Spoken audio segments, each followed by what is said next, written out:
Fala pessoal, Danilo Milen aqui e este é mais um episódio do nosso podcast e canal de Rumenologia.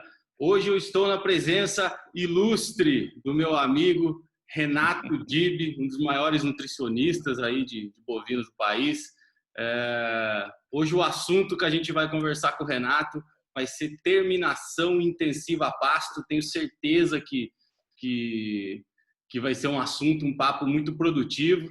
E, Renato, você está aqui hoje porque eu abri uma caixinha no Instagram sobre indicações, né, de temas e de pessoas, de celebridades do mundo do rumen, como eu costumo chamar, e várias pessoas citaram o seu nome. E aí eu falei assim, não é possível, eu tenho que convidar o Renato, né, para a gente bater um papo aqui sobre, né, sobre ruminantes, sobre rumen, que tenho certeza que vai enriquecer muito o nosso canal. Bem-vindo, fica à vontade, por favor, se apresente para os nossos ouvintes.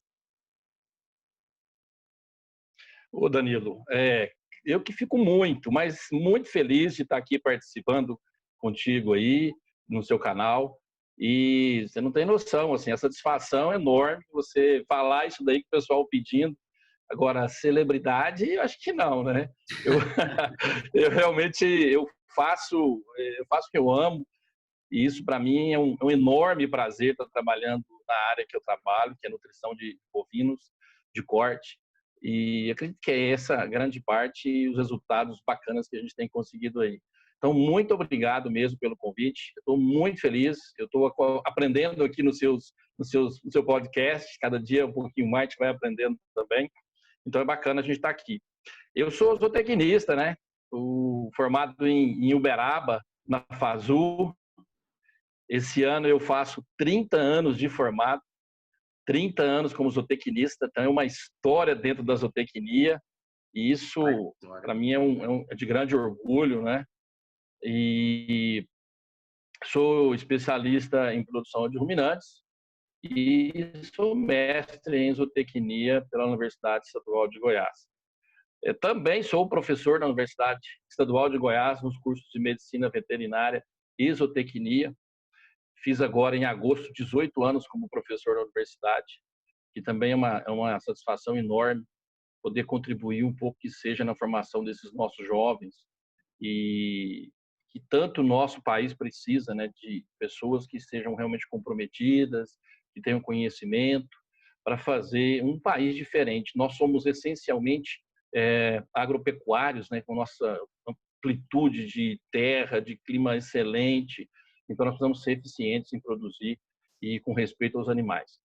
E, juntando com tudo essa história aí de professor, eu também trabalho com consultoria.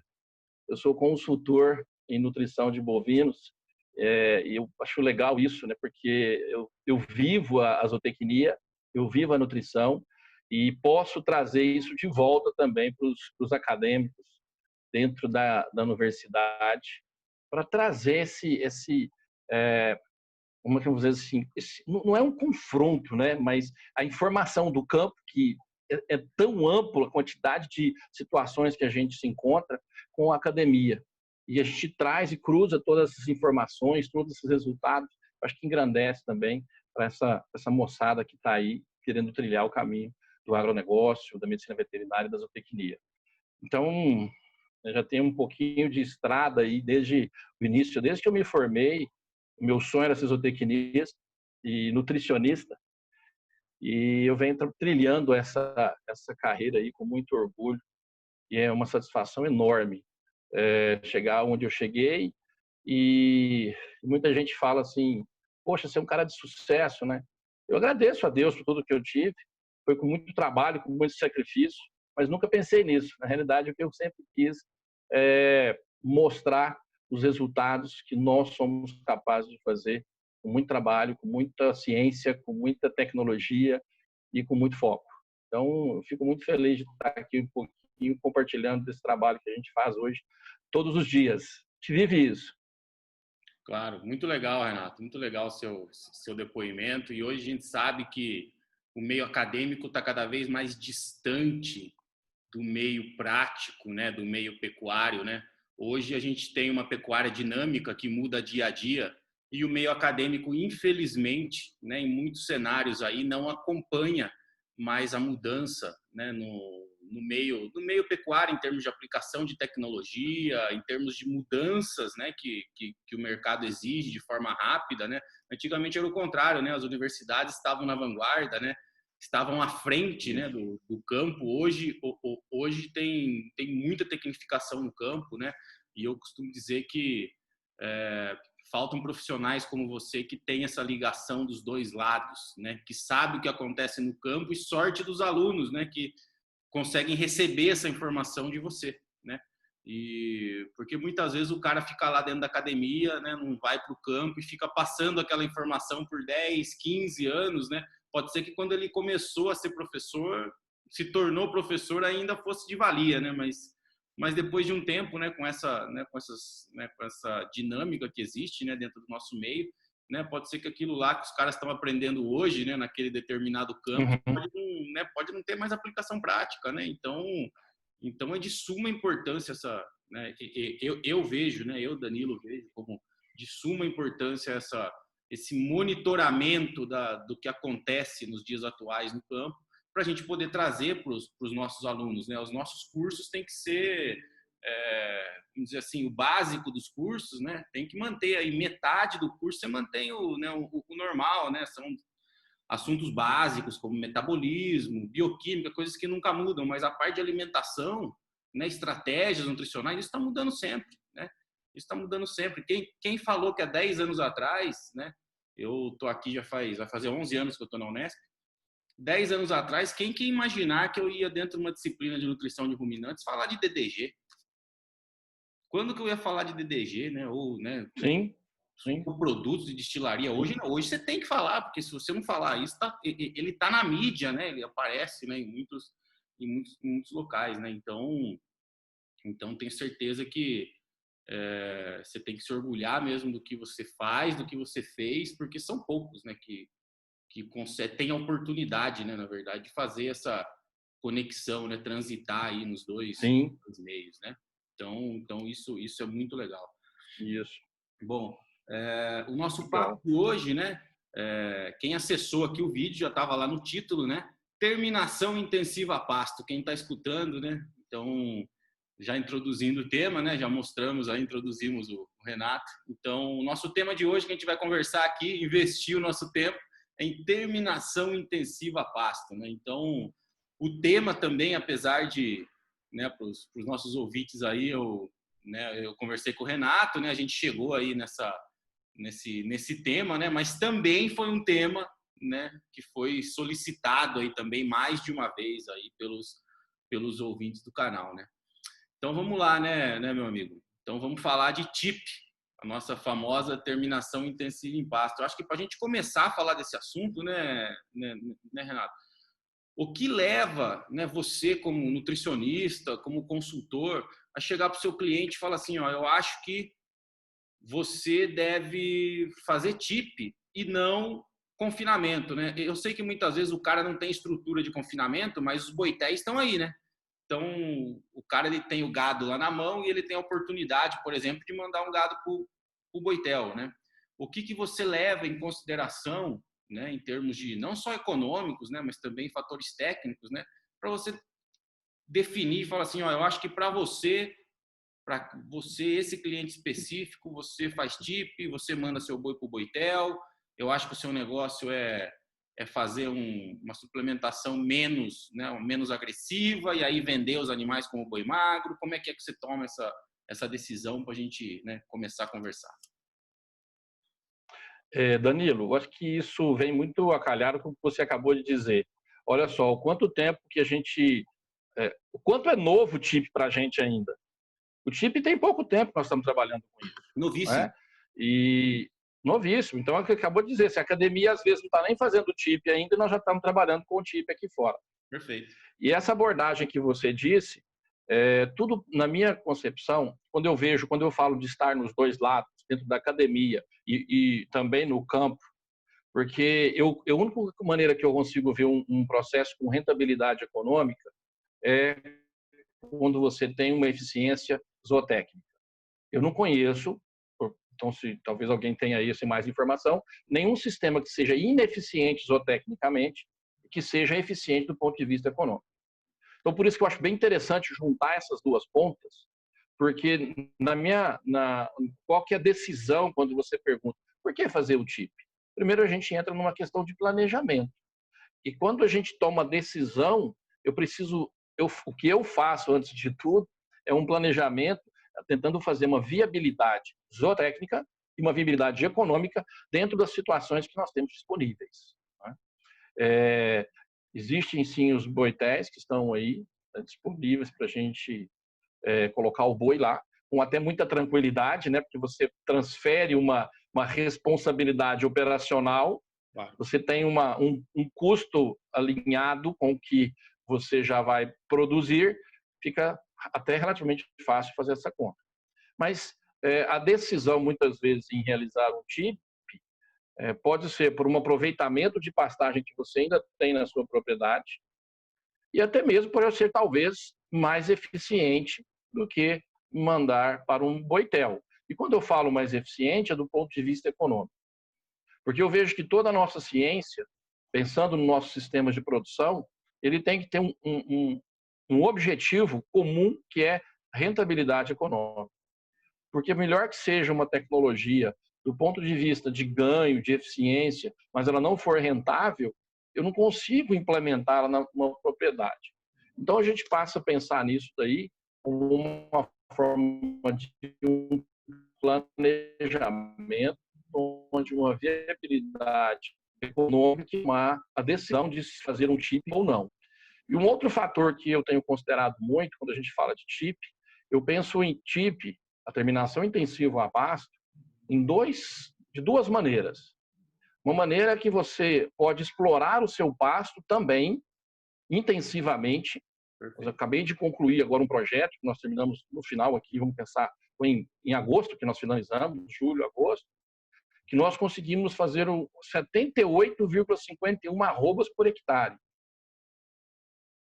Fizemos 3 giros de TIP numa área de 46 hectares, né, explorando pasto, explorando forragem. É uma intensificação.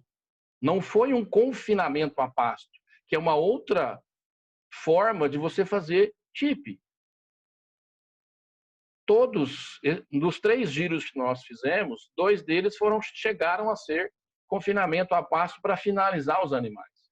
Então, dentro da mesma estrutura, eu fiz um trabalho com exploração de pasto, né, exploração de forragem. No primeiro foi muito mais uso de forragem, uma forragem de boa qualidade, e os outros 2 também explorando forragem, com uma finalização com confinamento a pasto. Então, eu vejo que é uma estratégia muito interessante, não somente para o período da seca, mas também para o período das águas. Terminação intensiva a pasto, eu entendo que é uma exploração intensiva de uma área, que pode ser um confinamento a pasto ou mesmo uma exploração muito intensiva com relação ao aumento na taxa de lotação. Eu acho que isso é uma grande estratégia para explorar bem a fazenda, a propriedade rural. Mas mesmo assim, né, como o próprio nome diz, tem que ter pasto, né? Pelo menos um pouco, né, de pasto na estratégia, né? Então, eu falo assim, né? O cara não tem pasto nenhum e quer fazer uma terminação intensiva a pasto, mas o cara não tem pasto nem para colocar meia cabeça por hectare, né? Então, então assim, começa a ficar mais complicado a aplicação dessa estratégia, né?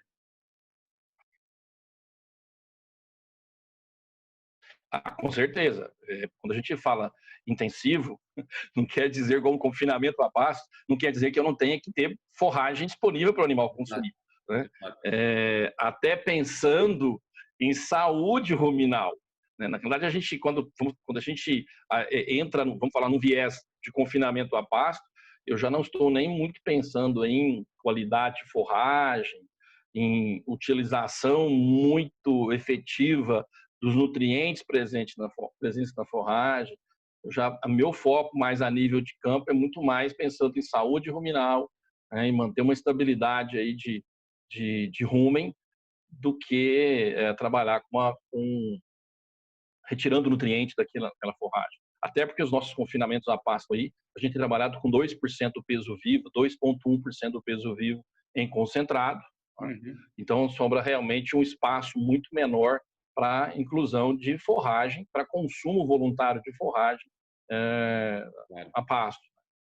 Agora, quando a gente está falando em um sistema onde a gente está trabalhando com 7 UA por hectare, com um consumo de 1,3%, 1,4%, 1,5% do peso vivo em concentrado, aí sim eu vou precisar de forragem, aí sim eu preciso de qualidade de forragem para poder fazer um suporte de desempenho. Sim. Senão eu não vou conseguir fazer, né, um trabalho eficiente em termos de desempenho zootécnico também. Perfeito. Ou seja, o nível de suplementação e a qualidade do concentrado estão totalmente alinhados com a disponibilidade e a qualidade da forragem. Quanto mais disponibilidade de forragem, maior a qualidade da forragem, menor é seu nível de suplementação. Ou você aumenta a lotação, né? E aí também você ajusta seu nível de suplementação com relação a isso, né? Perfeito, Danilo. E aí, você tocou num ponto essencial. E algo que eu tenho discutido muito, e que eu vejo que é o grande desafio da terminação ou a pasto, quando você explora um pouco mais de forragem, é que cada dia, ou melhor, todos os dias, eu tenho um alimento diferente. O que eu estou querendo dizer com isso? Com certeza. Eu entro no piquete hoje, né? Os animais entram no piquete hoje. Esses animais vão comer ponta, né? Se eu tiver um tempo de permanência de 3, 4, 5 dias, cada dia eu estou mudando a qualidade e a quantidade de forragem disponível para esse animal. Olha o desafio que nós temos do ponto de vista nutricional. Com certeza. Não é? Então, o primeiro dia, ponta, isso reflete imediatamente, isso é algo que a gente já tem como praxe, falar, pessoal, quando entra um novo piquete, o consumo no coxo deconcentrado despenca, cai pela metade, muitas vezes. Por quê? Porque ele prefere comer aquela forragem tenra, aquela forragem verde, e é ponta. Segundo dia, começa a subir novamente o consumo de concentrado. Terceiro, ele estabiliza onde ele estava quando ele entrou. Então, olha só o que nós temos aqui. Uma mudança drástica em 4 dias do nível de nutriente, de fibra, de carboidratos presentes dentro do rumen, e obviamente também de proteína. Esse ano, esse tipo que a gente rodou, em janeiro eu estava com um nível de 17% de proteína no capim mombaça. Muita proteína, 49%, 50% só de FTN. Então a gente tinha que ter um ajuste muito cuidadoso para fazer dentro da dieta. Em março eu já tinha um outro capim. Quer dizer, na mesma área tinha um outro capim. Então eu vejo que o desafio nutricional a pasto é muito grande, muito maior do que de um confinamento. Você tem um controle muito mais efetivo da qualidade, da quantidade, e você pode mensurar isso diariamente, se você quiser. Então eu vejo que isso é um desafio muito grande para a gente que faz TIP, explorando grande parte da forragem como fonte de alimento e como esperando, né, nutriente que venha da forragem. Só então para o pessoal, tem muita gente que gosta de receita de bolo, né, Renato? Então, se existisse receita de bolo, a gente estava tudo enrolado, né? A gente não dava mais aula, não... Era o cara assistir um vídeo no YouTube de receita, né? Igual tem um monte por aí, né? De receita de fazer comida, né? E pronto, né? Não precisava mais ir na faculdade, né? Não precisava ter consultor, não precisava de professor, não precisava de nada, né? Vê uma receita de bolo lá, como é que você faz, tá tudo certo. Então assim, eu costumo falar... Eu não sei... Tem que ter uma avaliação prévia, né? Exatamente, avaliação prévia diária, disponibilidade de forragem, para determinar, né, que tipo de TIP você vai fazer. Um de baixo, um de médio, um de alto consumo, né?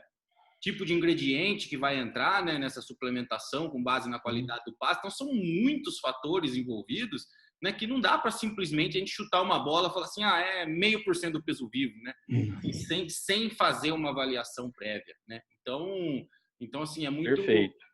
é muito complicado, né? Principalmente, eu falo que o confinamento é muito fácil, né? Confinamento é você dar tudo que o bicho quer comer no coxo, né? Você pega, você formula o negócio, tudo que ele vai comer, você sabe que está ali. No pasto, não. No pasto, você sabe o que tem no suplemento. E como você bem falou, o pasto muda dia a dia, você tem uma composição diferente. E eu digo mais para acrescentar no que você disse. O animal entra lá, como você disse, ele come ponta primeiro, depois ele come meio, depois ele come mais talo. 3, 4 dias para estabilizar o consumo de concentrado. Só que a gente tem que lembrar que forragem demora 2 a 3 dias para sair do rumen, ou seja, mesmo que ele esteja comendo menos forragem, a forragem que ele comeu 2 dias atrás ainda está lá, né? Ainda está lá sendo digerida, pode não estar no rumen, mas ainda está nos intestinos. Então assim, é um super desafio, né? No confinamento é um dia só, né? Praticamente, né? O que ele come num dia, praticamente no outro dia já saiu, né? A não ser com exceção do volumoso de baixa qualidade que porventura você esteja trabalhando, mas né, você tem um fluxo maior né, de desaparecimento, vamos dizer assim, de nutrientes, né? Então, é muito mais desafiador. Eu concordo com você que, né, fazer recomendação nutricional em pasto, seja em típio, seja, né, em qualquer outra situação, em água ou em seca, é muito difícil, porque, como você bem disse, tem variação de qualidade, você tem um alimento por dia. Eu não sei você, Dani, mas eu normalmente, quase todos os dias recebo uma mensagem pedindo uma receita de bolo. Ah, mas isso Quase todos os ia dias. falar isso, mas deixei quieto, Né? já que você falou. Quase todos os dias eu tenho isso. Mas voltando, se a gente quiser iniciar lá pelo começo, né? Vamos falar do nosso rebanho. O quanto o nosso rebanho é heterogêneo. Claro. Como é que eu faço uma receita de bolo, imaginando hoje, vamos pegar o zebu, o nosso Nelore, olha a amplitude de variação que nós temos de qualidade genética no nosso Nelore. Então, já começa por aí, né? Nós temos uma enormidade de diferença de solos, nós temos uma enormidade de diferença de clima, micro-regiões. Né? Então, eu não posso, com certeza, fazer esse trabalho de uma forma bem generalizada. Ela tem que ser muito focada. E aí você imagina, como você falando a nível ruminal, cada dia um alimento diferente. Quando ela estabiliza o consumo de concentrado, ela já muda para um novo piquete, porque aí o que ele já estava ruim, muda novamente toda a estrutura nutricional que a gente tinha trabalhado, nível de PDR ruminal, né? Nível de carboidrato agora já está alterado novamente. Então, realmente é um grande desafio quando a gente faz essa terminação intensiva a pasto. Especificamente nessa área que a gente trabalhou, uma determinada situação eu tive que pedir para parar de fazer adubação nitrogenada. Os animais não estavam conseguindo consumir toda a forragem disponível. Por 3 ou 4 ocasiões, nós tivemos que roçar o pasto. Né? Mas, Renato, por que você não deixava esse pasto? Porque o da frente passava. Eu estava andando atrás do pasto. Né? Eu preciso andar à frente dele. Claro. Então, essa é uma diferença que a gente vê muito em sistema de produção, de querer aproveitar ao máximo aquela forragem. Um dos dois será penalizado. Ou a forragem ou o animal. Eu prefiro penalizar a forragem, neste caso específico. Eu preciso de desempenho, né? Eu preciso de desempenho. E a gente acaba não tendo, né, os animais, né, nesse caso, né, com essa variação de composição, né, principalmente da forragem, né, a gente acaba nunca tendo máximo crescimento microbiano, né? Porque cada hora entra uma coisa dentro do rumen, né? A cada dia entra uma variação de substrato, né? E para a gente ter máximo crescimento tem que ser aquela coisa, né? Todo dia a mesma coisa, né? Para você ter máximo trabalho bioquímico. Agora a bactéria está acostumada com o negócio, de repente entra um negócio diferente. Um dia entra menos fibra, outro dia entra mais conteúdo celular, né? Um dia você incentiva uma população, outro dia você incentiva a outra. Não que isso vá ser detrimental para o sistema, né? Mas né, só acrescenta no desafio, né? Só acrescenta, né, um fator a mais. Perfeito. Aí que muitas vezes é aquele vamos dizer assim, que se tivesse um crescimento máximo era mais 50 gramas, mais 70 gramas de ganho de peso por dia, né? Aquele ajuste fino, né? Mas que você acaba não tendo por causa dessa variação que se tem, né, de microbiota, né? Ou de entrada contínua, né, de substrato padronizado, né? Então a gente acaba tendo a gente tem que contar com isso, na verdade, né? Tem que trabalhar com vamos dizer assim, com um lastro, né? Para a gente não deixar a nossa estratégia andar, né? Eu vou colocar Isso, é por isso que eu ia até colocar agora algo que no meu pensamento é o seguinte, no caso de terminação intensiva a pasto, quando eu exploro muita forragem, a minha meta é errar o mínimo possível, não é acertar o máximo. Exato. Por que não é errar o mínimo possível? Porque a minha base é muito variável, a minha base nutricional é muito variável. E assim, quando a gente está fazendo alguma pesquisa, dentro da academia, é tudo muito controlado, né? É muito mais fácil de você conseguir identificar onde você tem algum ponto que tá estrangulando a minha estratégia. E quando a gente trabalha pasto, e outro fator extremamente desafiador, que eu posso dizer assim, é a quantidade de ingredientes que nós temos disponíveis e a grande variabilidade dentro dos ingredientes que a gente trabalha. Como você bem citou o DDG, o quanto que a gente tem de desafio utilizar DDG.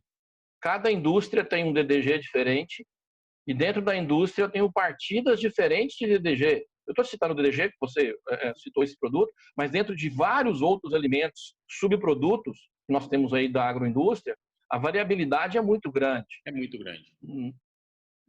É muito grande. Então, assim, esse é um cuidado que a gente tem que ter, né? E, infelizmente, a gente não consegue ter um controle muito efetivo, porque eu poderia fazer uma análise, mas muitas vezes chegam tantas partidas, porque às vezes o volume é muito grande, que a gente trabalha de animais, que eu não consigo ter uma análise, eu não tenho tempo hábil até para fazer uma análise bromatológica para eu ter um resultado muito mais assertivo, né? Então, esse é um grande desafio que a gente tem também. Então, o campo nos desafia muito, né, Danilo? Ele nos desafia muito, que muitas vezes eu tenho algumas situações que eu tenho que trocar ingredientes também. Isso a gente sabe o dano que isso causa para uma microbiota ruminal. Com certeza. Com certeza. Eu costumo falar assim, o cara que você quer diminuir risco, né, como você bem disse, né, tem muito ingrediente que nem biblioteca, né? A gente não tem nem análise muitas vezes, né? Ou tem poucas análises, né? Para fazer uma média, né? Um pool ali para você ter uma média mais acurada, né? Eu costumo falar assim, como é que você diminui erro nesse caso? Trabalha com milho e soja, né? Milho e soja não tem erro. Milho, farelo de soja, esse aí não tem erro, só que é caro, né? Silagem de milho, grão de milho moído e farelo de soja com bom núcleo, não tem erro. Você faz qualquer suplemento, né? Com esse núcleo, farelo de soja, milho e se quiser colocar volumoso, né, usar silagem de milho, ou seja, se você quiser usar a biblioteca padrão de muitas plataformas, né, você consegue usar até com certa, né, até sem análise, né, porque chega muito perto, né, os valores, né. Então, só que o nosso país, como você disse, é muito heterogêneo, né? Tem muito coproduto. Cada lugar que você vai tem a resíduo da polpa do tomate em Goiás, outro lugar tem no Nordeste, tem palma forrageira, né? E coisas. Você vai no Rio Grande do Sul, tem radícula de malte, né? Que os caras colocam lá para fazer, né? Para fazer fibra na dieta. Então assim, é muito variável, né? É muito variável, né? Os nossos ingredientes. Bom, vamos avançar aqui então, né? Já que a gente está falando dessas, né? Do TIP, né? E aí dessas, né? Dos entraves, né? Quais as modalidades de TIP que normalmente você tem trabalhado, Renato? Independente se é nas águas ou nas secas, né? Qual que é a modalidade, assim, nível de suplementação, né? E tipo de suplemento também. Tá. Na época das águas, acho que precisa deixar bem claro, porque eu tenho uma forragem diferente, né? Então, na época das águas, eu tenho trabalhado com um nível de suplementação que ele é um aumento linear do consumo. Tá? Normalmente, eu começo com 0,5% do peso vivo, 0,5% do peso vivo, e dependendo da situação, de qualidade e disponibilidade de forragem nas águas, eu vou a 1,5. Tá? Que vamos deixar como exemplo, mais uma vez, esse último que a gente terminou com 3 lotes, um sequencial ao outro. Esse primeiro nós terminamos com 1,5% do vivo, né? Uma boiada que ganhou 1,543 kg de GMD dia, que nos deu um ganho de carcaça de 950 gramas a pasto. E isso para nós foi um resultado muito bom. E se a gente for fazer uma média, ela comeu uma média de 1,2% do peso vivo em concentrado. Quando eu estou dizendo 1,2 neste caso específico, eu estou falando em consumo de matéria seca, tá? Não é consumo de matéria natural. Porque muita gente, quando vai suplementar a pastos, como não tem uma dieta toda num vagão, ele pensa em concentrar no consumo de matéria natural, né? Estou dizendo isso então essa proporção que você disse que você começa com meio e vai até 1,5, a recomendação é na natural. Não, isso na matéria seca. Na seca já, tá. Não, só para... Na matéria seca. Matéria seca, tá? Então, a gente vai na matéria seca. Isso quando eu tenho uma forragem de boa qualidade. Porque, na realidade, eu preciso também aumentar a lotação.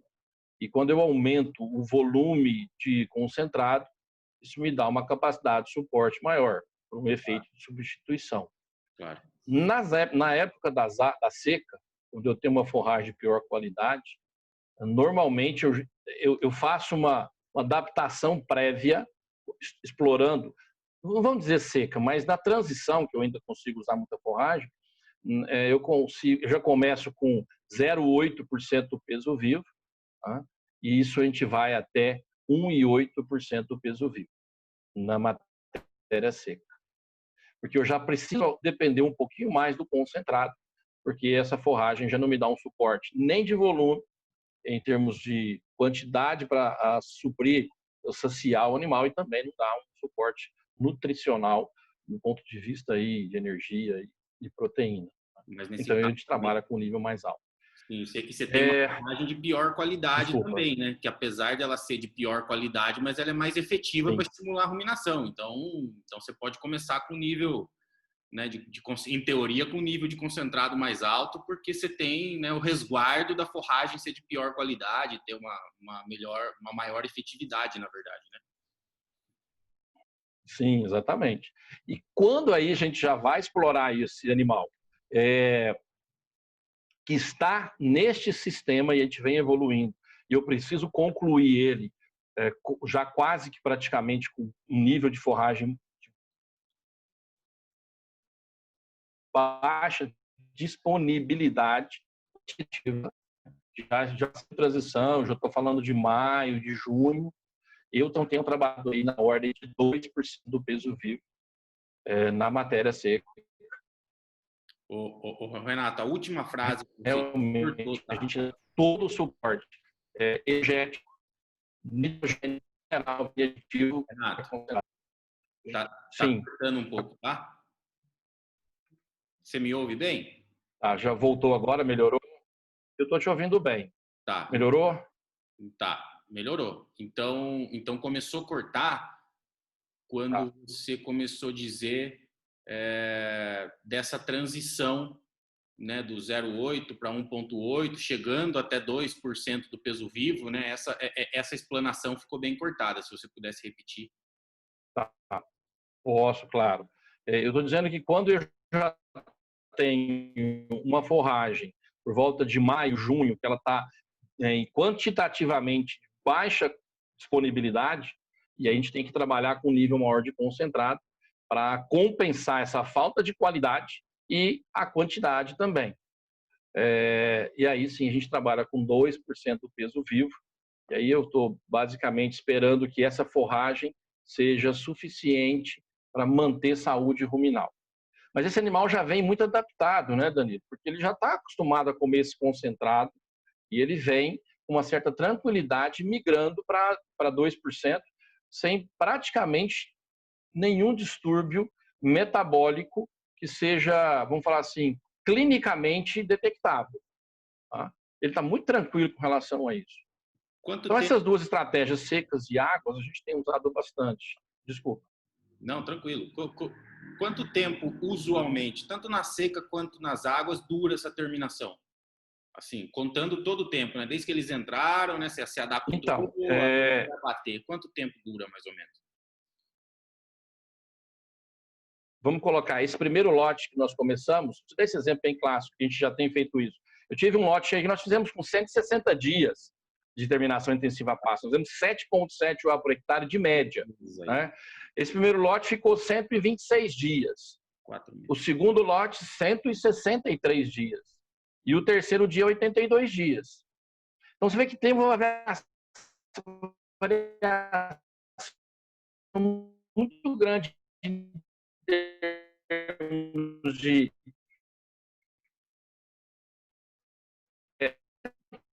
consumo e ter uma outra estratégia muito interessante na fazenda, na propriedade, que é você ter receita em duas épocas do ano. Não somente quando você libera boi de confinamento na seca, outubro, novembro, dezembro, mas também na época de saída de águas. Então, nós temos duas fontes de receita dentro de uma propriedade. Tá, Mas voltando um pouquinho nas estratégias... Uma cortada de novo, Renato, bem na hora que você disse, na hora que você contou aí 120 e pouco, 160 e pouco, 80 e pouco, aí depois ele voltou de novo quando você disse diferentes entradas, né, de renda, né, entradas de recurso financeiro. Então, Tá. uma cortada de novo. Então teve um delay aí. Vou retornar então. Tá, Foi que nós tivemos 3 lotes com diferentes períodos de permanência. Mas diferentes lotes, eu queria perguntar, esses lotes são na seca ou nas águas? Nós começamos em dezembro, né, e terminamos em julho. Ah, tá, meio misto aí, tá, ok. Jóia. Então, assim, esse primeiro que entrou em dezembro era um pouco mais leve. Tá. Então, ela ficou 126 dias confinadas. Perfeito. Confinadas não, a pasto, não é isso? Nós tiramos ela, já tínhamos um outro lote em andamento, que esse segundo lote ficou 163 dias. Então, ele pegou águas e pegou parte da parte de transição, que ela saiu em meados de maio. E o último lote entrou quando estava permanente, saiu em julho. Então, nós tivemos permanência de função do piso de entrada, nós tivemos desempenho também. Cortou mais uma vez? Cortou um pouquinho só, mas deu para pegar. Cortou um pouquinho só. Mas vamos lá. E nós tivemos diferentes níveis de suplementação em função dessa variação do tipo de forragem. Perfeito. Ok? Ok. Perfeito. Eu acho que isso é importante, né? Então, vamos dizer assim.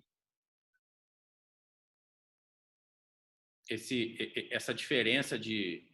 o sistema tem que se valer o ano todo, né? Então, você tem aí águas secas, né? A fazenda tem que captar recurso, né? Tem que vender produto o ano todo, né? Não dá só para fazer manter as estratégias, né, numa época do ano só, né? É igual tirar leite, né? Tirar leite, tem que tirar leite todo dia, né? Não dá para tirar um dia assim. Perfeito. Né?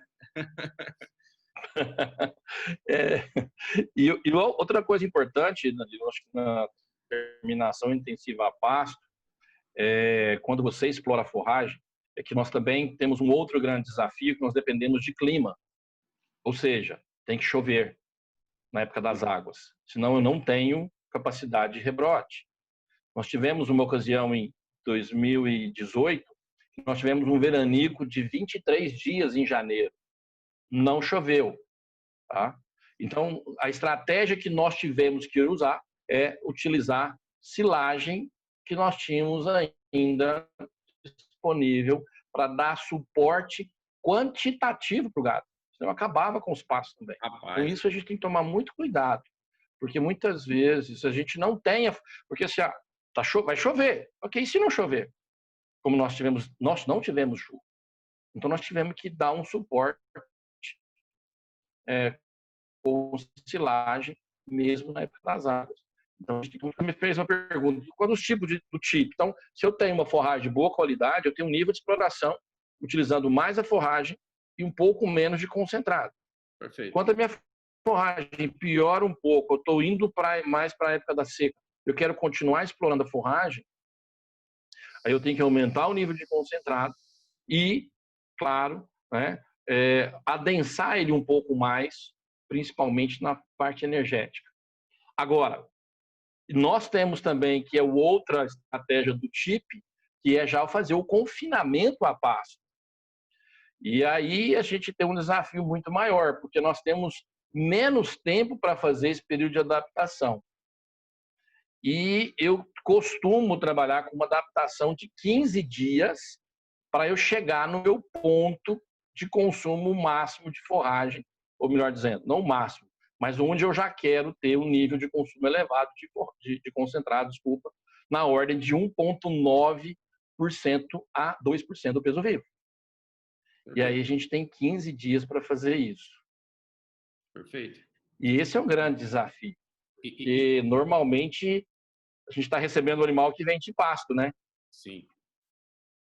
E nesses casos nesses exemplos que você citou, né, independente do tempo aí, se fica 90, 120 ou 150 dias aí no processo de terminação em pasto, qual que é o tempo de adaptação que você faz e como que você faz essa adaptação? Você disse que você vai de meio a 1,5 nas águas, de 0,8 a 1,8 na seca. Você segue algum protocolo? Eu sei, assim, para o pessoal que está ouvindo, né? Não existe trabalho de adaptação para terminação intensiva em pasto. Antes que alguém pergunte, não existe, não tem nenhum trabalho, inclusive uma excelente ideia para o pessoal que vai fazer mestrado, doutorado, né? Fazer protocolos de adaptação para terminação intensiva em pasto. Não tem. A gente pode chegar a uma conclusão que tanto o tempo quanto o protocolo podem ser diferentes, né? Porque o que não seria nenhum absurdo, né? Mas, assim, lógico que aí a gente tem que usar alguma coisa, né? Tem que seguir o que tem, né? E meio que, né, tentando criar, né, uma coisa ali na hora, né? Que tipo de criação ou de protocolo, né, que você tenta seguir, né? Já que tem estudos aí que nos dê maior suporte, né? O Danilo, aí é que eu vou dizer para você o seguinte, 30 anos de formado, 30 anos de profissão, ajuda muito a gente nisso, tá? 30 anos vivendo isso, dá um amparo tremendo para a gente fazer essa tomada de decisão. Como você disse, nós temos que fazer. Tá? Lá ainda, nós não temos ainda esse protocolo, vamos dizer assim, validado ainda pela pesquisa. E aí, então, não faz? Vamos fazer. Eu faço, sim, um protocolo de adaptação de 15 dias. De 15 dias. E como é que eu tenho feito esse protocolo? Eu começo com 0,5% do peso vivo no primeiro dia. Tá? 0,5%. E durante de 3 em 3 dias, eu faço aumento no consumo de concentrado. Tá? Eu começo com 0,5%, vou para 0,7%, 1%, 1,5%, 14º, 15º dia está com 1,8% do peso vivo. Eu fiz 2 experimentos. Então, meio... Desculpa, cortou? Meio... Não cortou. Meio vai para 0,7. Cada 3 dias aí vai meio, 0,7. Isso. 0,9. 0,2 e 0,2? Como é que é? Não. Não. É meio, 0,7, tá. 1, 1,5 e 1,8. Ah, ok. Tá. De 1 pula para 1,5. A cada 3 dias. Isso. Eu fiz 2 experimentos dentro de uma empresa que a gente presta consultoria. A gente fez avaliações. O primeiro experimento que a gente fez, o diretor chega e fala assim: esse gado vai morrer com a citose. Estava tudo sob controle. Mandou soltar o gado. Solta tudo. Falei, putz, já foi. Me ligaram.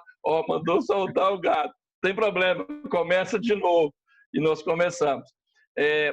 Tanto para TIP quanto para confinamento sem volumoso, que a gente também trabalha com confinamento sem volumoso, eu uso esse protocolo de 15 dias. Com o 15º dia, está com 1,8% do peso vivo.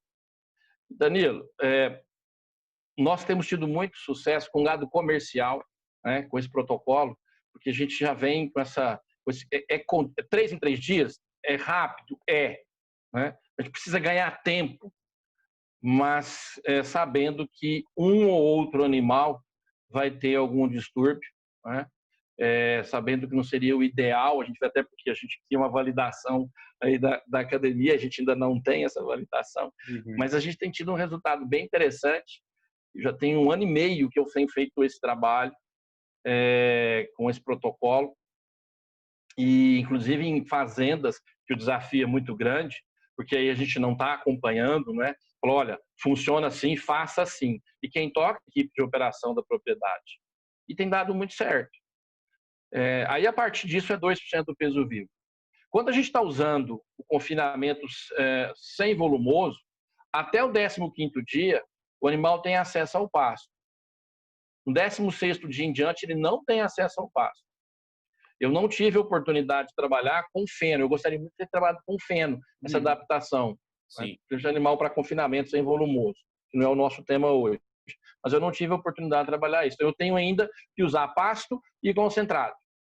Então, em 15 dias, se ele alcançar 1,7, 1,8, vai fazer nada de diferença para ele o pasto, para ele continuar, né, tendo uma estabilidade no ambiente ruminal. Claro que quando a gente usa confinamento sem volumoso, eu uso fontes de fibra, como, por exemplo, torta de algodão, né, e eu tenho trabalhado com milho moído fino, inclusive. Claro. E a gente tem tido um resultado muito interessante, mas eu tenho alguma fonte de fibra para manter esse animal ruminando. E vou ser bem sincero com você, quando a gente rodou os primeiros 2 experimentos, eu me surpreendi, Danilo. Porque, claro, a gente trabalhou com aditivos, né, para padronizar a fermentação ruminal, mas a qualidade de fezes foi espetacular. Animal comendo 2 e 1% do peso vivo, com milho moído fino, isso tanto a pasto quanto com animal confinado, qualidade fecal. Nós fizemos análise de amido fecal, foi surpreendente, né? O quanto que o animal consegue ser... O ruminante é fantástico, né? O ruminante é um animal fantástico. O quanto que ele consegue ser eficiente, mesmo num ambiente extremamente desafiador a nível ruminal. Com certeza.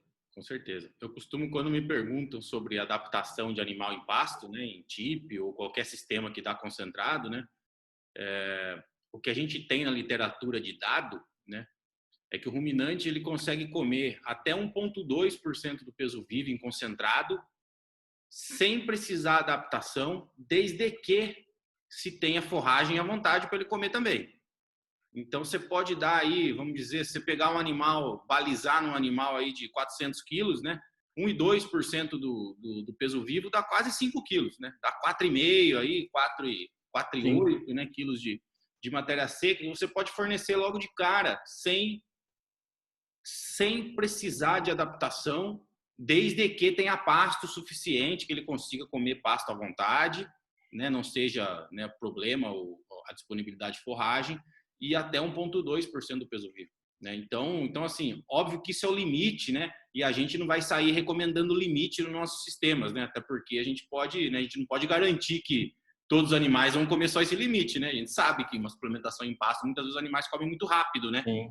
Então, assim, eu costumo dizer, vamos dar um desconto, então, né? 1% do peso vivo, né? Eu acho que se tiver disponibilidade de forragem, né, e dependendo do suplemento que você for fazer aí nesse 1%, né, eu acho que é plenamente viável, né, você começar já com 1%. Eu sei que a estratégia muitas vezes é realmente conservadora, até porque não tem estudo, né, começar em meio ou 0,8, né, mas tem evidências que já suportam aí a gente até 1,2, né. Lógico que a gente precisa estudar isso, né, transicionar certinho, mas já tem evidências que mostram isso para a gente, que a gente pode começar com sarrafo um pouco mais alto, né, com animal em pasto, desde que tenha forragem, né, que tenha pasto. Então, olha só, o que você está falando é totalmente viável, até porque quando a gente fecha um animal no confinamento convencional, primeiro dia ele está com 35% de volumoso. Lógico, não é? Claro. Claro. 65% é concentrado. Perfeito. Se ele comer 1,6% do peso vivo, pesando 400 quilos, quanto é que ele está comendo de concentrado? Já deu 5 quilos, mais ou menos. E o pior e entre aspas, né? E entre aspas, o pior de tudo é que ele saiu de um pasto in natura, verde, tenro, que não seja, e entrou num alimento fermentado ainda. Exato. Eu não mudei só o concentrado. Exato. Eu mudei também o volumoso. Perfeito. Eu estou mandando um produto lá dentro dele que também é ácido. E ele aguenta. Por que não posso ir mais a passo? Não é? Então, assim, eu vejo que precisamos ter mais embasamento, né? Precisamos ter mais pesquisa que nos dê essa sustentação. Mas o que eu posso dizer, assim, que tem dado resultados muito bons. O que a gente está fazendo agora. Eu estou terminando agora dia 17, agora a gente está batendo umas imagens que a gente está fazendo ação utilizando metionina. É uma avaliação que a gente está fazendo nessa própria empresa também, com animais que estão hoje consumindo fêmeas F1 Angus Nelore, consumindo 2,1% do peso vivo em concentrado. Eu te mando os resultados, mas então, resultados, nós estamos lá com intergado, elas são pesadas todo dia, consumo e tudo muito controlado. Então, assim, os resultados visuais e numéricos que nós temos até agora estão excelentes. Então, elas aguentam o desafio. Claro. Às vezes a gente não está desafiando tanto quanto a gente deveria. Claro.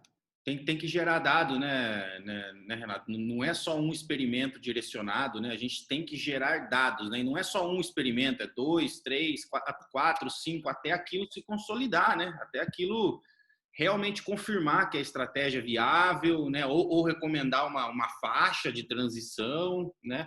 Então, ontem mesmo, né, eu estava conversando, né, sobre adaptação de concentrado em animais em pasto, né? Aí o protocolo que eu escutei foi assim, né? Super conservador também, o protocolo é super legal. A gente começa com 0,5% do peso vivo e vai subindo 0,25 a cada 3 dias. Então vai 0,25, 0,75, 1, 1,25, 1,5 a cada 3 dias, até chegar no nível que você quer, 1,5, 1,75, né? Super conservador, mas também ficar dentro do período lá dos 15 dias, né? Ou em torno dos 15 dias, né? Quando me perguntam assim, né? A gente fez um monte de trabalho aí que chegou na conclusão que os animais de confinamento não podem ser adaptados em menos de 14 dias, não tem benefício nenhum de desempenho, né? Nesse confinamento longo que a gente tem hoje, de mais de 100 dias, não tem benefício nenhum sem encurtar, né? Fazer em menos de 2 semanas, né, a adaptação.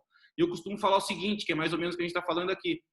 Por que no pasto, onde o desafio é muito maior, por mais que a quantidade de energia que os animais vão comer depois de adaptados seja menor, mas o desafio é muito maior, exatamente pelo que a gente já disse. Variação de composição de pastagem, né? Os animais podem comer mais rápido, eles são mais agressivos, né, no consumo. Por que você vai encurtar a adaptação em menos de 2 semanas, sendo que o desafio é maior? Se o desafio é maior, você tem que, no mínimo, fazer as 2 semanas ou mais, né, de transição, né, para essa dieta intensiva aí, né, de terminação em pasto. Então, por mais que não tenha trabalho, mas a gente tem alguns indícios que, né, menos de 2 semanas talvez seja muito precipitado, né? Mexer um pouco na dose inicial, né, como eu disse, aí 1%, e fazer incrementos menores, né, talvez diários, né, em vez de a cada 2, 3 dias, talvez seja um caminho, né? Mas são só especulações, né, por enquanto, né? Muito legal, muito legal. Algo que também algo que é um pouco diferente também, Danilo, que eu vejo na questão do confinamento convencional, é que normalmente nos confinamentos convencionais nós fazemos aí de 3 a 5 refeições diárias. Sim. Né? E quando eu trabalho com animal a pasto, eu tenho feito 2 refeições diárias. Fornecimento 2 vezes, até por uma questão de operação. Qual que é o limite? Porque algo que você perguntou lá no comecinho. Tá, não, então, ok, desculpa te interromper, pode ir. Vou deixar aqui na manga essa pergunta. Então, assim, como você me perguntou lá no comecinho, por que fazer TIP? Imagina se eu for fazer 5.000 animais confinados a pasto. eu acredito que a operação começa a se tornar inviável por distância, deslocamento, tempo, né? E às vezes numa situação de animais em menor quantidade ficaria mais viável. Porque assim, quando a gente tem feito essa terminação intensiva a pasto, obviamente está no pasto e o pasto é mais distante. Então isso me leva a uma operação maior. E também me leva a um desafio maior. O animal, como você bem disse, ele come com muito mais avidez, eles têm os horários de alimentação dele, então ele tem uma velocidade de ingestão muito mais rápida, e não só mais rápida, ele come mais num curto período de tempo, né? Num confinamento convencional, ele tem muito mais tempo para ir e vir comer, né? Ele vai uma vez, volta, o vagão vem de novo, ele vai de novo comer, come 6, 8, 10 vezes por dia. Sim. E no confinamento a pasto, ele já começa a ter que disputar um pouquinho a questão de que tem 2 vezes só que o vagão está chegando. Uhum. Isso me leva também a um volume consumido muito maior. Eu vou ter uma amplitude de variação de pH ruminal também muito mais intensa. Com certeza, com certeza. E sempre você recomenda 2 vezes, porque quanto menor o nível de fornecimento de concentrado, né, como a gente vê, muitas vezes o que o pessoal chama de semi-confinamento, né, aqui em São Paulo o pessoal fala isso, tipo 1% do peso vivo, como se fosse, né, come metade do que comeria no confinamento, 1% do peso vivo, 5 quilos de ração no coxo. Tem o pessoal que recomenda uma vez só, o cara vai lá, põe 5 quilos de ração no coxo de manhã e tchau, né? Assim, garante o espaço de coxo para todo mundo chegar e acaba com isso, né? Você sempre recomenda 2 vezes ou tem algum nível de suplementação que você se dá o luxo de fazer uma vez ao dia? Legal, 2, bem interessante. Eu faço acima de 0,8%. Tá. Até 0,8% eu faço uma vez por dia. Bacana. E outra coisa que eu tenho usado bastante é o horário do fornecimento. Frequentemente, quando a gente trabalha com suplemento mineral, proteinado, eu gosto de fazer suplementação até às 8 da manhã. O animal come, vai embora, consumo pouco, é baixo consumo, né? Vou falar 1 quilo, 1,5 quilo por dia. Uhum. No caso de confinamento a pasto, o meu horário de trato é 10 horas da manhã. Perfeito. Né? E às 16. Por quê? Né? Eu vou tentar explicar o porquê aqui. E se eu colocar às 8 horas da manhã, às 7 horas da manhã, esse animal vai comer 4 quilos de concentrado por dia, 5 quilos, como você disse aí. Qual vai ser a atitude desse animal? Ele vai deitar. Ele não vai comer pasta. O que é? Cortou. Ele não vai pastejar. Né? Ele não vai pastejar. Ele vai deitar. E aí, na hora quente do dia, o que ele vai fazer? Continuar deitado. Porque ele não vai pastejar. Né? Então, a gente deixa, respeitando esse comportamento dele de consumo, deixa ele pastejar, consome o que ele consegue consumir de forragem, aí ele vem para o coxo comer. Depois que ele comer, já está quente mesmo, ele vai deitar. Preferencialmente onde a gente trabalha com sombreamento. O foco em água, eu tenho falado em água quantas vezes, você bem sabe disso, trabalhar com água de qualidade. Né? Esse é um foco que a gente tem feito muito, batendo muito, né, nas nossas palestras, nossas consultorias. E aí ele deita. E depois, novamente, às 16 horas, né, ele vai receber novamente o seu fornecimento. Então, até 0,8, uma vez por dia, acima de 0,8, a gente já tem feito a recomendação de 2 refeições por dia. Beleza, perfeito, perfeito. E como já estamos aqui já, né, quase 1 hora de conversa já, né, Renato? E como que você, dentro desses desafios, né, legal. desses desafios nutricionais, eu sei que todos nós, né, como nutricionistas, a gente, né, formula aí nossas dietas, né, e aí a gente tenta atingir lá níveis de proteína metabolizável, PDR, PNDR. Como que fica as suas recomendações de proteína numa terminação intensiva em pasto, que o pasto muda todo dia, né, como a gente já disse, e você não consegue garantir também que todo mundo, né, assim, a gente sabe a média, né, mas tem animal que come mais e aquele que come menos que a média, né? Como que fica as recomendações de proteína, principalmente nesse cenário disruptivo, né, nesse cenário super variável, né, da terminação intensiva em pasto? O que você faz para se resguardar? Na realidade, além disso, eu não sei nem o que ele come, né? É outra coisa que eu não sei nem quanto, nem o que. realmente é muito desafiador, sabe? O que eu tenho tentado fazer? Você está falando, tem que tentar. Quando eu disse para você lá, é tentar errar o mínimo possível. Tá? Desafio a pasta é tentar errar o mínimo possível. A gente tem buscado aí trabalhar com nível de proteína um pouco acima do recomendado no caso de eliminação a pasto. Eu, assim, inicialmente, os animais mais jovens, né, eu tenho tentado ficar no nível de proteína bruta, como a proteína bruta, que a gente tem essa disponibilidade dessa informação, por volta aí de 14, 15% de proteína nessa fase inicial. Tá? Quando os animais vão chegando lá na terminação e que eles dependem muito mais do concentrado, eu tenho trabalhado em muitos casos aí com 11,5%, 12% de proteína. E vou ser muito franco, acho que a gente ainda tem muito medo de jogar a proteína baixa. O animal está muito bem terminado, ele não tem exigência de aminoácido mais, eu preciso de energia para esse animal. Né? E assim, eu preciso garantir, é claro, porque eu já estou trabalhando com muito amido, eu tenho que ter aminoácido no rumen, para microbiota, mas o meu nível de proteína, e infelizmente, a gente tem visto muito isso, a pessoa quer aumentar a proteína colocando ureia. Sim. Para quê? Se o meu nível de PDR está atendendo, as novas recomendações do NRC têm mudado aí, né? Mudaram, agora o nível de proteína microbiana está dependendo do nível de gordura na dieta. Sim.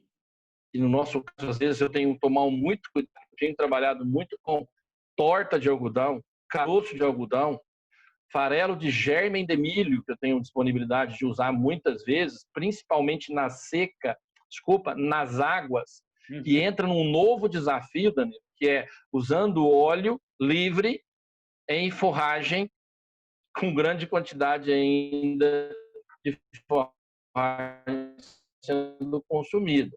Né? O que a gente busca aí? Tentar manter os níveis de PDR. Desculpa.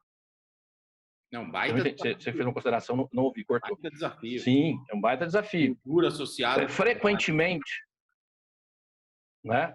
Então, assim, frequentemente eu tenho iniciado os meus protocolos com farelo de soja.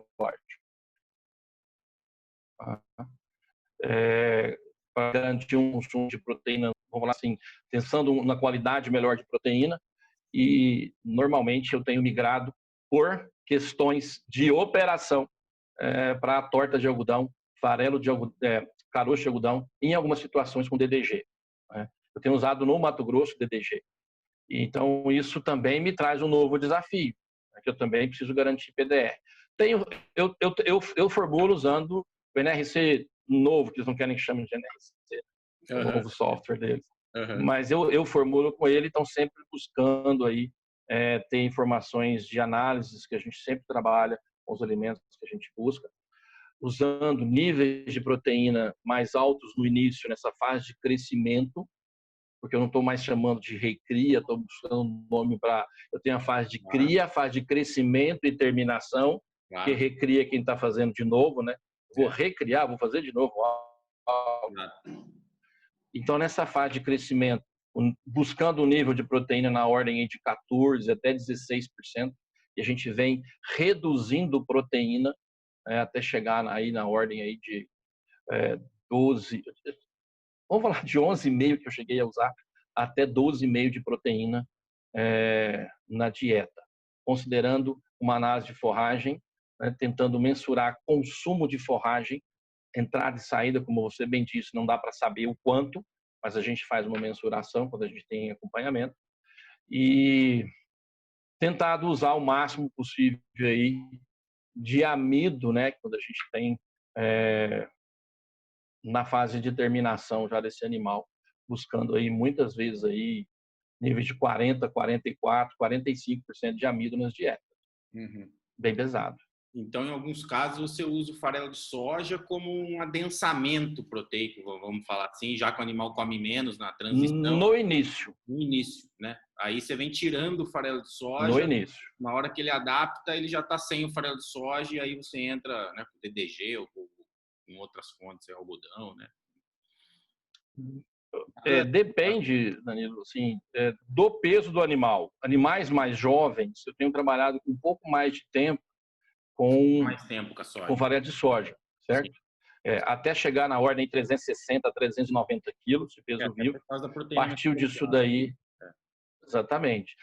Passou disso daí, eu já estou entrando mais com fontes, principalmente de algodão que a gente tem disponível, torta de algodão e caroço de algodão, né?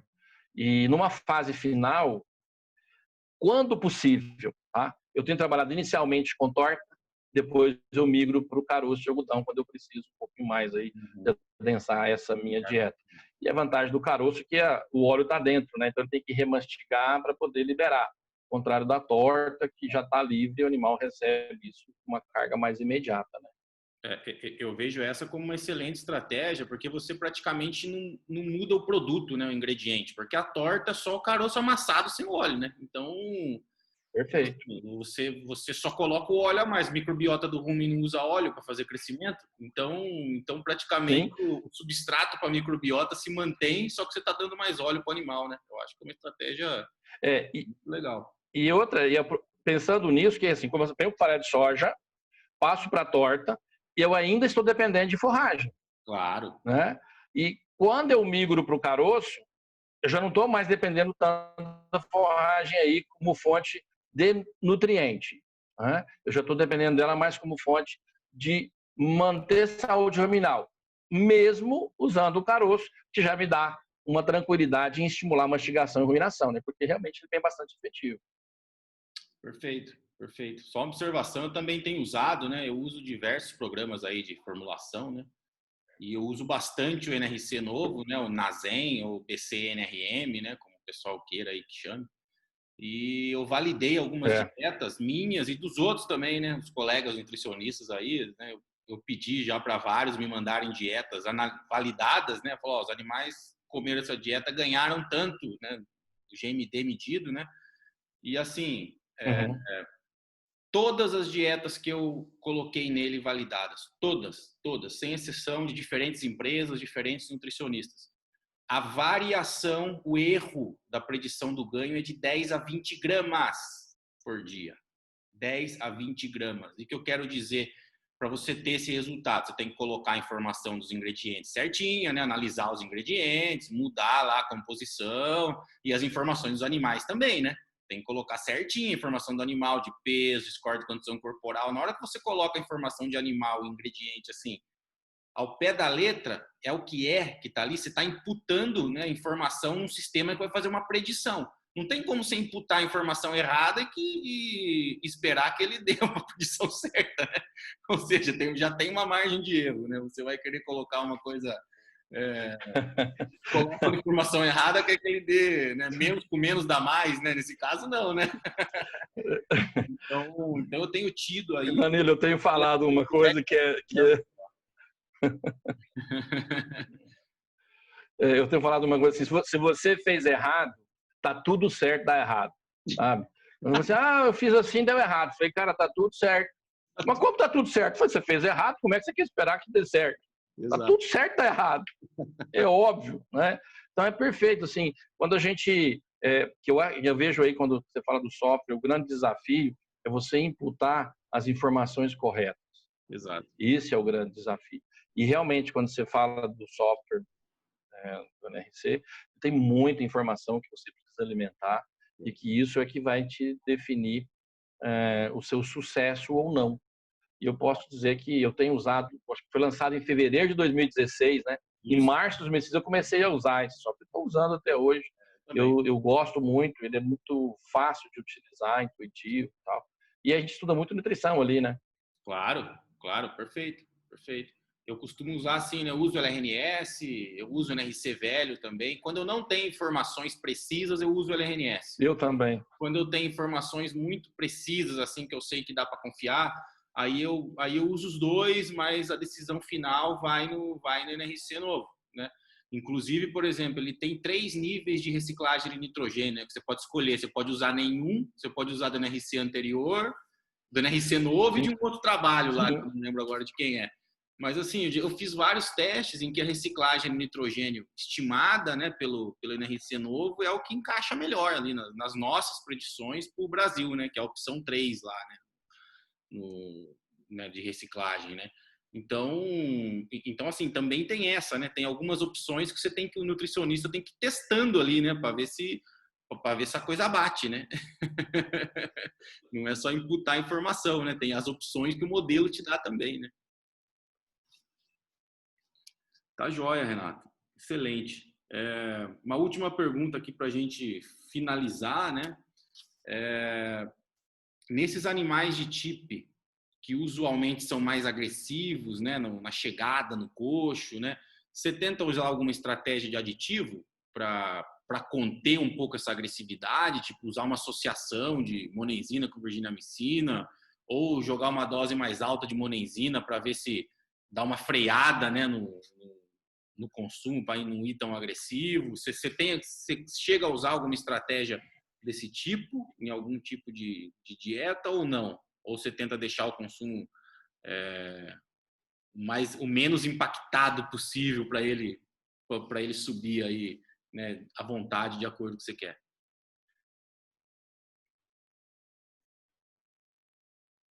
Eu uso estratégias diferentes, né?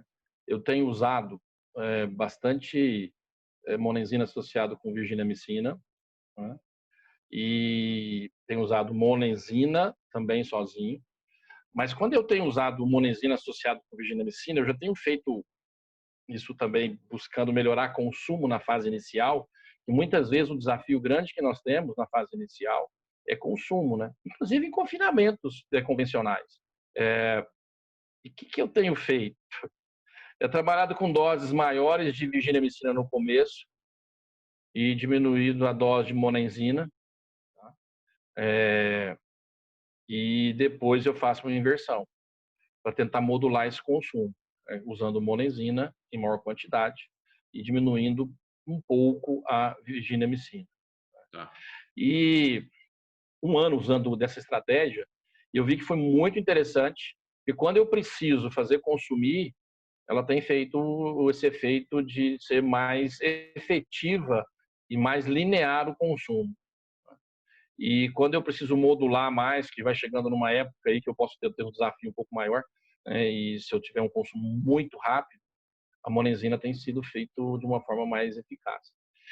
Agora, aditivo, né, você vai falar muito melhor do que eu, mas a variação que nós temos aí de vários produtos no mercado, isso é assustador também, né? Então a gente tem que tomar muito cuidado com o que a gente está usando. A gente falou do Nelore, tem Nelore e tem Nelore, tem monenzina e tem monenzina. E então é o cuidado que a gente tem que ter. Tudo quanto é lado aí, né? Vários tipos. Né? Então assim, mas eu tenho usado muito, eu tenho usado também e com sucesso. Inclusive tem um experimento de uma graduanda nossa que nós fizemos até um tempinho usando óleo funcional, né, associado com monenzina e inclusive em confinamento tem dado resultados bem interessantes. Tem usado lasalocida, né, e tem usado também flavomicina, que é um outro aditivo que eu vejo bastante interessante aí a nível de pasto, porque pelo menos alguns trabalhos que a gente poderia estudar aí, eu tive que estudar muito em relação a isso.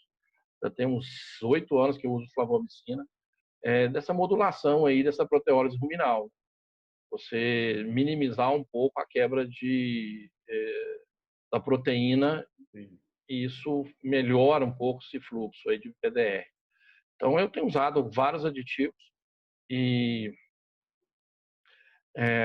de novo, né? A gente vai trabalhando aí muito com a experiência que a gente tem, buscando o que a literatura oferece para a gente. E aí a gente junta tudo isso para poder ter esses resultados que a gente tem feito. A flavomicina inibe consumo no pasto ou não? O que você tem visto? Não, pelo contrário. Também, assim como a virginamicina, melhora o consumo. Né? Ela não tem inibição de consumo. A monenzina a gente tem esse problema, né? Principalmente para suplemento de baixo consumo, né? A monenzina muitas vezes tem esse problema de, né, o animal acaba não consumindo o que você espera do suplemento como um todo, né? Aí o desempenho acaba não sendo legal, não pelo aditivo, pela falta de balanço, na verdade, né? Atendimento de de exigência de minerais, né, e de outros nutrientes que estão ali. Sim. E a gente tem usado muito em alguns momentos, Danilo, quando a gente trabalha com suplemento mineral aditivado, você acabou de dizer, não cabe a monenzina ali pela dificuldade de estimular o consumo do próprio suplemento, né? Sim, claro. Então, isso a gente tem uma certa limitação. Tá? Então, assim, eu adoro desafios e o que eu quero é tentar fazer ser o mais eficiente possível. Então, assim, os aditivos que a gente tem disponíveis eu uso. Exato, Cada caso eu tento buscar um que se encaixa melhor. exato. E de novo, Mas né? que a gente tem consistência nas pesquisas, claro, dá mais consistência para a gente. De novo, né? Voltando na Sim, parte da pesquisa, né? Tem tanto aditivo, tanto tipo e tanta categoria. Vamos juntar tudo agora, né? E aí, assim, tem muita coisa que a gente usa de aditivo em termos de estratégia, combinações, né? As combinações que você usa mesmo, a troca, levanta a dose, abaixa a dose, que não tem praticamente trabalho nenhum, né? Assim, a gente faz não. isso com conhecimento, obviamente, não é um chute, né? Você traça uma linha de raciocínio, você fala assim, bom, tem tudo para dar certo, mas você fala assim, não tem um Sim. experimento em si, né? Que é isso que é isso que é o legal da ciência, né? Você tem que usar a ciência para você traçar suas estratégias, né?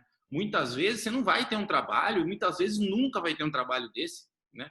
Porque tem outras prioridades, né? Tem, né, outras estratégias, precisa pesquisar outra coisa, né? Do que Sim. uma coisa tão específica, né? Mas é exatamente isso, pegar trabalhos grandes e aí, com base no que tem, você traçar a sua estratégia, né? Então, né, muita gente na mídia hoje fala de ciência, né? E acha que tem que ter aquele negócio ao pé da letra para falar assim, ah, não usa esse negócio, tem que... Assim, não é bem assim muitas vezes, né? Você tem lá um monte de produto disponível, liberado pelo mapa, que você pode usar. Não tem proibição de você usar junto muitos deles, Sim. né? E aí você, como nutricionista, né? Você traça a sua estratégia, né? E aí você vai avaliar, né? Com certeza. Claro. Claro. É isso aí. Isso aí. Renato, muito Para isso, bom. precisamos de ter a ciência nos amparando também, né, Danilo? E um conhecimento, a experiência, a vivência e entender um pouquinho de todo o contexto que a gente tem que trabalhar. Tá? Eu só queria, assim, só para a gente tentar finalizar também esse raciocínio que a gente está fazendo de terminação a pasto, confinamento e tudo mais, nós não podemos esquecer nunca da operação. Eu vejo hoje que o manejo é um dos maiores impactantes no resultado, chama-se manejo. Certeza. E atrás disso tem pessoas. Cuidem das pessoas que estão fazendo a operação. Não somos nós que fazemos a operação. Né? A operação são pessoas que precisam estar capacitadas a executar aquilo que nós estamos orientando. O manejo hoje é um dos maiores impactantes em resultados positivos ou negativos. Tenho certeza disso que eu estou falando, pela experiência que eu já posso falar. Com certeza. Eu costumo falar também, viu, Renata, a mesma coisa quando me perguntam assim: ah, o Nelore não aguenta comer concentrado. O problema do Nelore é que ele é muito sensível à acidose. O problema do Brasil é esse e tal. Eu falei: não, o problema do Brasil é manejo, não é o Nelore, né? A gente maneja.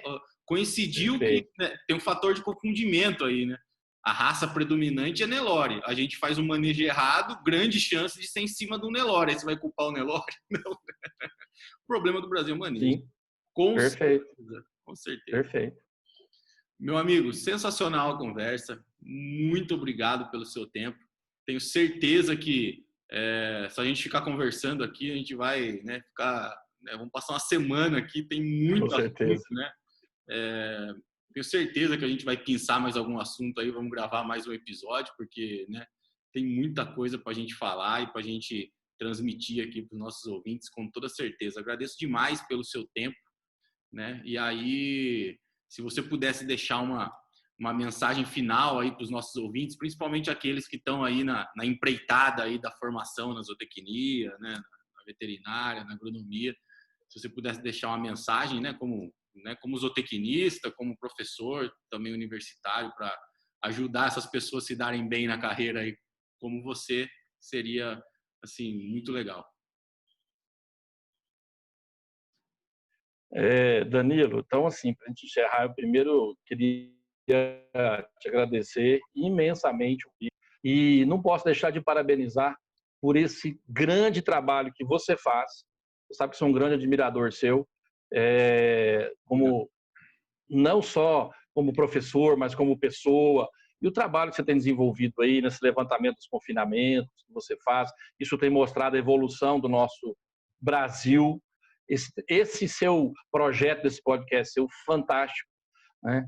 Então, um primeiro recado que a gente estava falando assim, pessoal que está na formação, na graduação, na pós-graduação, que está no campo, assista Ruminologia, é a primeira coisa que eu vou falar. Aí sim. E os demais, ouça, assista a Ruminologia. E o que eu posso dizer é o seguinte, nós temos um mercado extremamente ávido por profissionais, mas antes disso, do profissional, coloque um mercado ávido por profissionais competentes, eficientes, que tragam resultado. Essa é isso que o mercado está pedindo. Um diploma não lhe garante absolutamente nada. Então, aproveite a oportunidade que você tem de estar dentro de uma universidade, faça é uma fase fantástica, né? A gente sabe disso como acadêmico, mas aproveite para você estudar muito, aprender muito, pesquisar, viver aquilo que você realmente busca para a sua vida. Nós estamos aí, vou fazer 30 anos de carreira, 30 anos de carreira. Isso é a minha vida.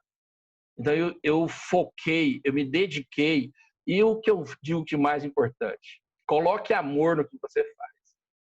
Sem amor, acho que é muito difícil chegar em algum lugar. E que Deus nos abençoe, que esse é o grande arquiteto do universo, é Ele que guia e dita tudo que a gente tem que, onde a gente tem que fazer. E o que Ele quer de nós é que a gente possa evoluir. E evoluir do ponto de vista intelectual e muito do ponto de vista moral. É isso que eu recomendo para todo mundo. Sensacional. Meu amigo, muito obrigado mais uma vez. E assim que tiver no ar aqui o episódio, eu te aviso, né? Vai para o YouTube, vai para o Spotify. Beleza. Né? E o pessoal deixa pergunta lá no YouTube, qualquer coisa eu te aviso lá para entrar lá e responder. E a gente se mantém aí em contato, tá bom? Muito obrigado. Um abração. Beleza, tá ótimo. Obrigado, Danilo. Um abraço.